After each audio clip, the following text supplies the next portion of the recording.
we will stand up here and jump up and down and go, our work is done. Like, once we cure AIDS, we'll be like, all right, now what? And trust me, I'm like, someone will be like, Alzheimer's, breast cancer, you know, there's always something, but that came out wrong. There's always some issue. Sorry. Steak, other questions? Do you have a question? Yeah. So you talk about there being allies for potential candidates, but is there a source that we can go to find out people who are more proactive and educated, like educators that are running for state offices right now? Yes, Equality NC, enc.org. So Equality NC, what we do is we seek to identify, elevate, and help get elected LGBTQ individuals, but also people who, and we have a very intense vetting process that your ideals align with things that are going to help serve the LGBTQ community. HRC is really good. Human Rights Campaign.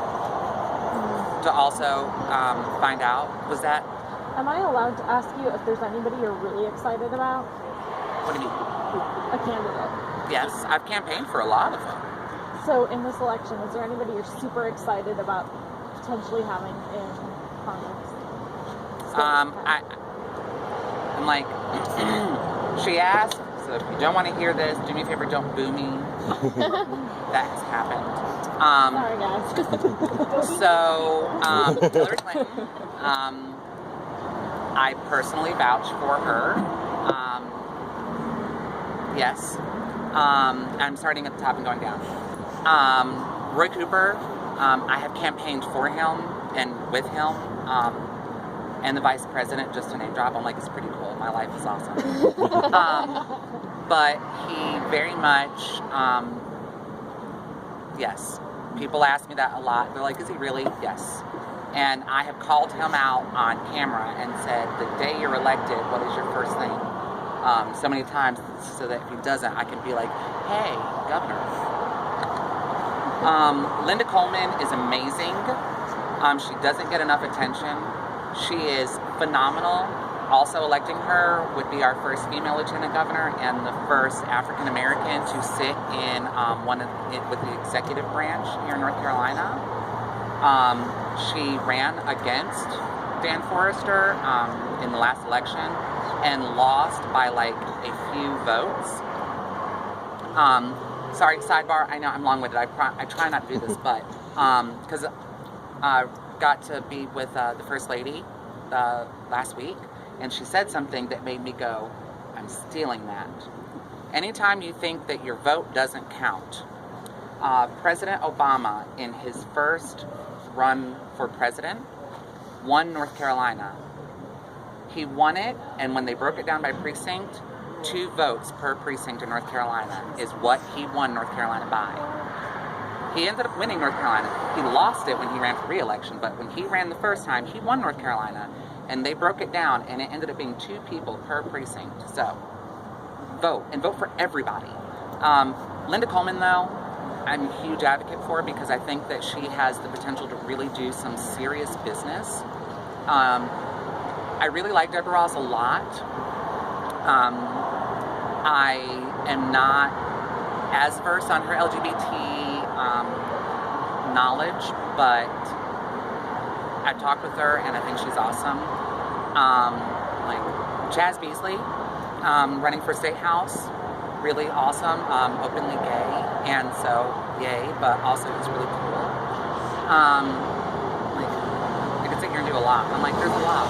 So there are a lot of people you're pretty excited about. Yes, there's a lot of people I'm really excited about every election now.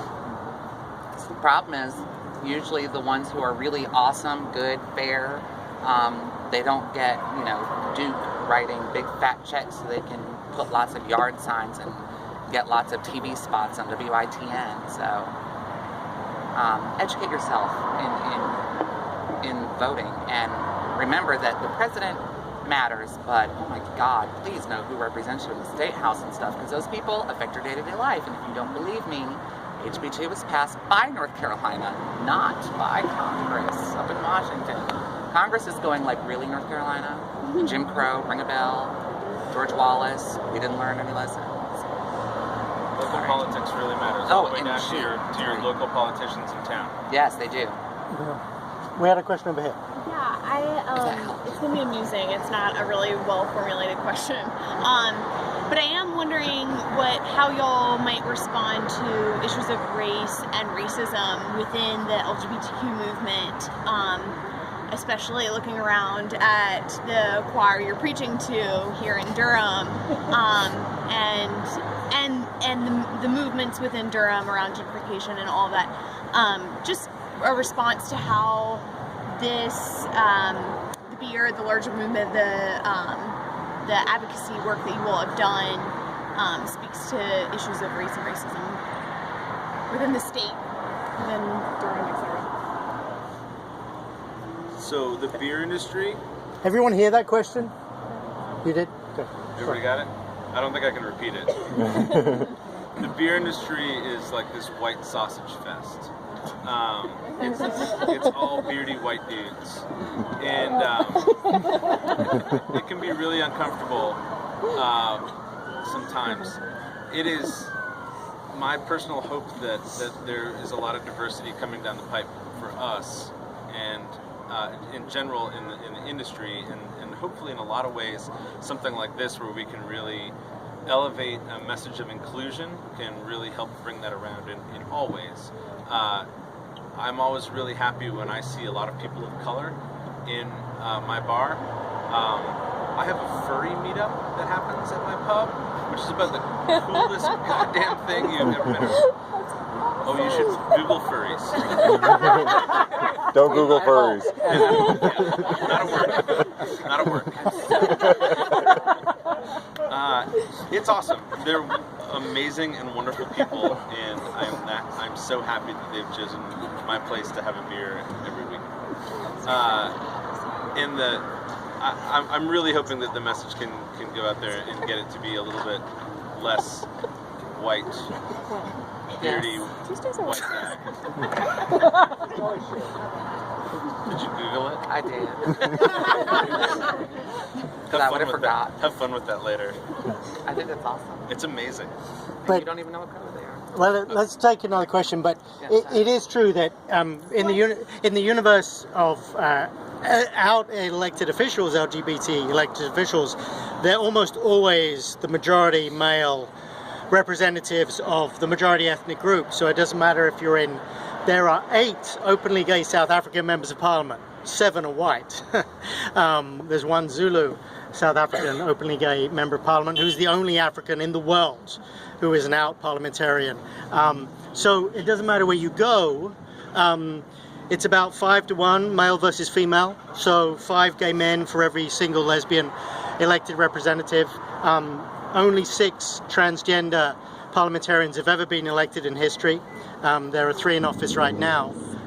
So it is, even within the community, the majority ethnic and majority male group. So I think that's reflective of everywhere we go, which is a large issue. We had other questions? Let's start with you and then over here. Yeah, I just had a comment. I don't know if this is a question, but I just wanted to thank you for the inspiration, because as a business owner, just being able to do something like this, I think it's brilliant.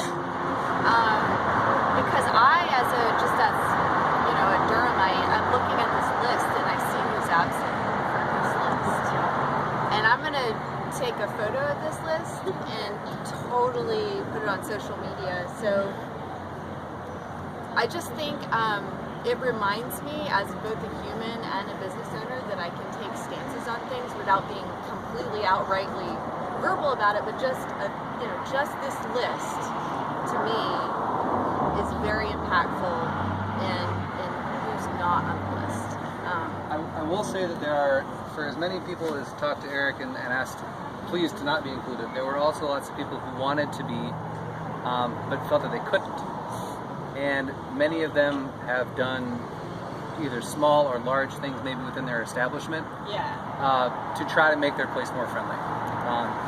So You still got a mortgage to pay. It's absolutely not. You are 100% correct. It's not the same. You're right, but it's not the same as putting your name on the list. And And I like the comment about accountability. The HB2 made all of us have to take a stand. And I think there's lots of issues like that. And I hadn't really thought about it in those terms before, so thank you for I will say, about that. Yeah. I do always say, take care of you, because if you like lose your business and your home and your everything, then you're really not any good to me. Sure. So if you come to me and you say, Candace, I support you, but all of my customers are, okay, I toured with Hart and Joan Jett. I'm like, my life is awesome. But one of our shows, 30,000 people booed me when I came out on stage. And Hart came out there and they were like, whatever, we love her, and you all bought tickets and paid for it, so shut up. But they were like, okay, we get it, tone it down at this show, because it's like, you don't bite the hand that feeds you, as they say. Right. So I get it. If you say, also find out how many people have the same line of thinking as you, and it's not until these issues come up that you know how many people are in support of your stand. So I'll say though, so having been the person that actually reached out and did all the recruiting for the names that you see on that can, I will say that there's a lot of people. We're in a very privileged place here, right, in the Triangle, in that we can put our names on the side of that can and not really fear reprisal that much. Like I lost some customers, I gained some customers, but by and large, there's also big brewers in Asheville and in Raleigh that are not on this. Sure. Well, and some of those were very specifically absent, like on their own ask. Some of those people asked to give money or give ingredients and asked not to be listed. I agree. At the same time, there's 190 breweries in North Carolina right now, and the vast majority of them are in really small, rural places. I had a lot of people reach out and say, I literally can't. I'll go out of business. Yeah, no, I get that, but it's more like the big ones. Sure. I noticed that missing from this list. I got you. Wow, that's going to make a difference for who I decide to. A lot of them played it safe and said we can't commit one way or another. And a lot of them. It speaks a lot. The silence speaks a lot. I'll also say that I didn't hear back from everybody, so I don't know if the message got to the right person. probably not. I'm not trying to defend them. Yeah. He's saying don't go lynching. But I don't have a good way to condemn it, I guess is what I'm saying. There's certainly something in the state that if I were not, I'm the president of the North Carolina Brewers Guild, and if I did not take that position very seriously, I would feel a lot more safe being able to say, these three guys are douchebags, don't go drink beer there.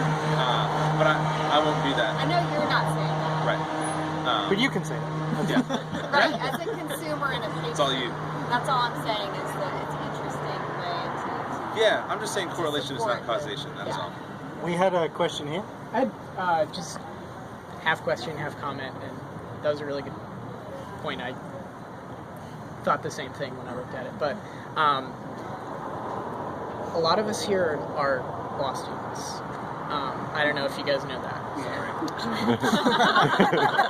I was going to be a lawyer. Do you need a job? Yeah. But just, I think Coming that out as a law student, the hardest thing now. what's that? Coming out as a law student. It's very Socially. But I think that we are about to come into, some of us at least, a position where we can have a lot of power or sway over things that happen in North Carolina, and I was wondering if you guys have anything to say about, or to say to us specifically about what we can do. Yes. Yes. There are some very obvious things, obviously. Well, no, there's one. Yeah. There's one that I'll say, and it's just blanket, and forgive me when I say it, because people tend to get caught up in their feelings, and I'll defend it, but recognize that white privilege is so real. And the fact that you're like, many of us are law students, and all of you are white. Yeah. There's not a black person that stood up and said, I'm a law student. And that's what I chickened out. I got into law school, and I ended up not going because I was just like, what future will I have? recognize that. I also volunteer as a guardian ad litem in Wake County, and it sickens me to see the color variation depending on which desk you're at. What is that? Guardian ad litem, child advocacy for abused and neglected children who are in temporary custody at the state. So we strictly are the voice of the child. But it sickens me.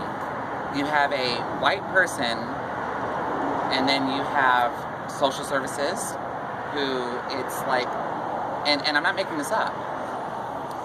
White attorney, black social worker. My attorney for the GAL is a white person, and then the parent is overwhelmingly African American or Hispanic with a white attorney. And I go, what are we doing? It's like HB2. It's like, no.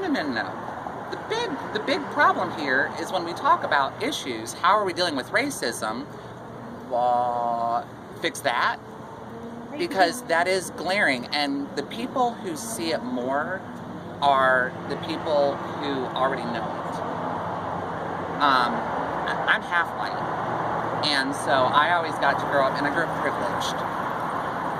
And I was one of 2 black kids in my school, first black person at my summer camp. I know what it's like to walk into a room, and you can instantly know when there's someone else around you who knows what it feels like to stand out, who knows what it feels like to be the foreigner. What you can do is recognize that minorities are underrepresented in the law. And yet they seem to be overrepresented by the law, if that makes sense. So recognizing that, you can really work to see that I'm not saying everyone's innocent. I'm not saying that, because I don't know what you all are going to end up doing, but just understand that sometimes people can be a victim of circumstance. And sometimes, but by the grace of God, there go you. It's like, if you're defending a black person who got arrested because they were rioting and broke a curfew, it's like, but imagine what it would feel like to be a black man who's 20 years old in Charlotte right now. It's like, would you really just sit at home and be like, that's a shame, y'all need to not be protesting? I don't believe in it, but I'm like, you have to use a little bit of that human empathy, and you have to recognize what it looks like for them when they walked into the law office and saw the white receptionist with the 5 white lawyers, with the 5 white, traditional white colleges and law schools, and the white cars out front, and they're feeling very aware of their minority. You can't make them feel better. Like, putting on blackface would not help. But what you can do is recognize. Same thing with being an ally for trans people. Recognize when you have something that someone doesn't, and you can't apologize for it, but you're not going to allow it to dictate how you... That was a really long answer. That wasn't even my question. It's it though. Recognize your place in the world. Yeah. That's why I speak out. Because I recognize that I am far more privileged than most trans people. Being able to see the privilege that you have in your place in society goes a long way in being able to help people move out of their place of non-privilege. Yes. Amen. Any more? We have time. I like that. Okay. Well, the wonderful thing about being at Ponysaurus is that there is beer available. We can stay and talk and relax. But first, let me thank you so much to Eric, to Kyle, to Candis. Thank you for this. And thank you all for coming. This has been a fabulous conversation. We'll continue these conversations both at colleges and places around the town, other beer shops. So thank you all for coming, and please stay and talk. And Yeah. Get a beer. Thank you. I'm like, now that it's over, I can talk and not feel guilty.